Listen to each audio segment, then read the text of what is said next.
आप सभी का एक बार फिर से बहुत बहुत स्वागत है।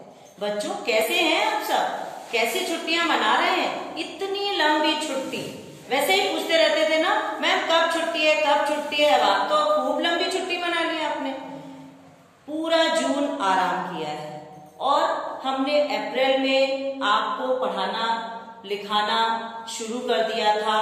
मार्च में आपको वीडियो अपलोड कर दिए थे और अप्रैल में आपका OTBA भी डाल दिया था। पता नहीं, ऐसा विश्वास कर सकते हैं कि आप अपना काम निश्चित तौर पे कर रहे होंगे।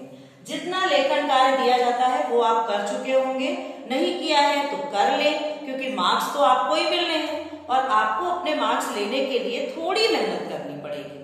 तो बच्चों अभी तक हमने कहानी पढ़ी और भी पाठ पढ़ लिए।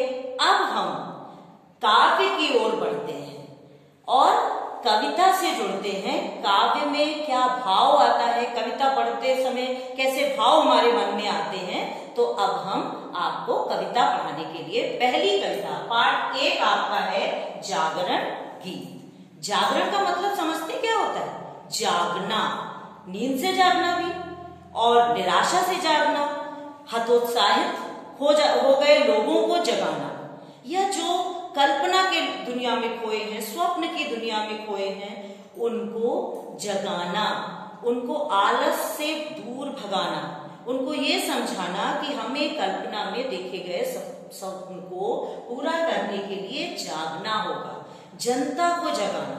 कवि सोहनलाल द्विवेदी का उद्देश्य ही यही है।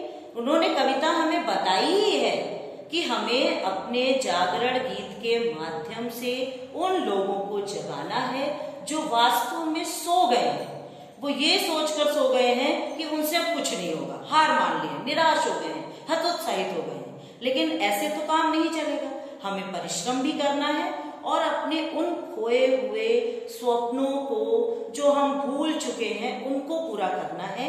इसलिए हम उन लोगों को जगाना चाहते हैं जो जीवन से हताश हो चुके हैं, जो श्रम करना भूल चुके हैं। आज की दुनिया व्हाट्सएप ईमेल तक सीमित हो रही है। क्या ये जरूरी है कि हम अपने मन के भाव, आप देखते हैं तरह तरह के ऐसे किस्से सुनने को मिलते हैं हतोत्साहित, कि लोग अपने आप का जीवन ही नहीं बचाना चाह रहे हैं। तो ऐसी आपदा, ऐसी मुसीबत में अगर हम अपने को हिम्मत देकर, एक प्रेरणा देकर हम अपने को भी प्रेरित करें और दूसरों को भी प्रेरित करें और उनको जगाएं, उन्हें बताएं।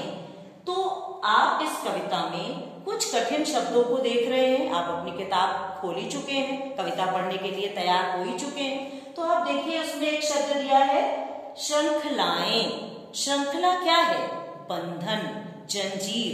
पहले याद है जब अंग्रेजों का युग था तो जंजीर से बांध दिया जाता था, लेकिन यहाँ पे श्रृंखला से तात्पर्य है वो बंधन, वो रूढ़ियां जो हमारे जीवन को बाधित करती हैं आगे बढ़ने से, जो हम प्रेरित हुए बगैर उन बंधनों में जकड़े कि अरे हमसे कुछ नहीं होगा, हम फर्स्ट डिवीजन ला ही नहीं सकते, हम अच्छे अंक ला ही नहीं सकते। दूसरा है संकीर्णता। ये तो बहुत जरूरी विषय है। संकुचित विचारधारा ने लोगों को बहुत ज्यादा हतोत्साहित कर दिया है। आज आपदा के समय में भी लोग एक दूसरे को अपनी संकीर्ण विचारधारा के कारण एक दूसरे को क्या करते हैं? हतोत्साहित करते हैं, कमेंट्स करते हैं, व्यंग करते हैं, और ये उनकी संकुचित विचारधारा है, छोटी सोच। अपने मकसद के लिए लोगों को वे क्या करते हैं? हतोत्साहित करते हैं। तो अब हम इन शब्दार्थों के माध्यम से कविता से जुड़ेंगे।